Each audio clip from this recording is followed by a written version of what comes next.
voudrais bien préciser, Suite question. qu'on soit bien d'accord entre nous. La question de la diplomatie d'influence, comme vous dites, c'est une question d'efficacité. Moi, je pense que la France n'est pas efficace dans ce domaine. Et j'ai essayé de le prouver, mais je peux développer très longuement, connaissant bien le sujet.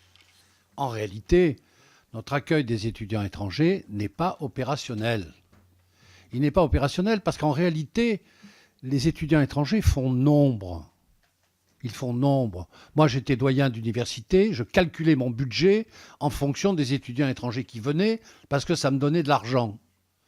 Et les collectivités locales qui veulent faire tous venir des étudiants étrangers les font venir parce que ça fait vivre la collectivité locale. Est-ce que pour autant, c'est quelque chose qui est efficace sur le plan de l'enseignement et de la diplomatie d'influence? La réponse est non. C'est pour ça que moi, je distingue tout à fait la question des universités et la question des premiers et deuxièmes cycles, pour mettre à part les doctorants, puisque vous en avez parlé, et les écoles de commerce et les écoles d'ingénieurs, qui n'ont pas du tout la même spécificité, puisque là, nous donnons des spécialisations que les universités africaines en particulier ne sont pas capables de donner.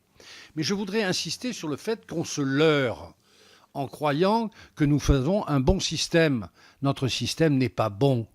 Notre système aboutit à faire de la politique au Burkina Faso à coups de canon, mais à oublier de dire que les élèves, les étudiants du Burkina Faso n'ont qu'une envie, c'est de venir en France, parce que la France ne fait que des coups de canon au Burkina Faso. On ne peut pas en permanence parler de l'Afrique francophone qui est en danger ou du Sahel qui est en danger et continuer à pratiquer une politique qui désertifie littéralement l'Afrique francophone de ses cadres moyens et de ses cadres supérieurs. Ce n'est pas possible. C'est de la politique de la canonnière et la politique de la canonnière ne nous amènera qu'aux pires difficultés. Et je comprends, vous me dites, les Turcs font de la politique. Bien sûr, tout le monde fait de la politique. Les Turcs font ce qu'ils veulent. Mais nous avons une responsabilité particulière sur l'Afrique, que les Allemands n'ont pas. Pourquoi les Allemands ont supprimé la hausse des tarifs? Parce que les Allemands, c'est complètement inconnu, l'Allemagne. Je le disais l'autre jour à l'Assemblée nationale, personne ne parle allemand en Afrique pour le moment. Mais nous avons une francophonie puissante qu'il faut gérer. Il y a des tas de possibilités.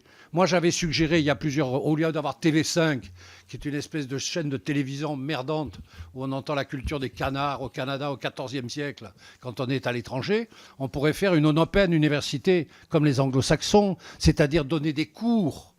Mais oui, l'open université anglaise, elle existe, et elle marche très bien dans les pays anglophones. Toutes les universités ont des open universités qui permettent de développer une assistance aux universités qui sont sous-développées en Afrique, car elles sont sous-développées en Afrique. Notre politique consiste en réalité à faire de la transmission financière agréable pour les étudiants, agréable pour se faire de plaisir, mais très franchement, nous sommes en train de désertifier l'Afrique francophone de son appareil universitaire et ça nous coûtera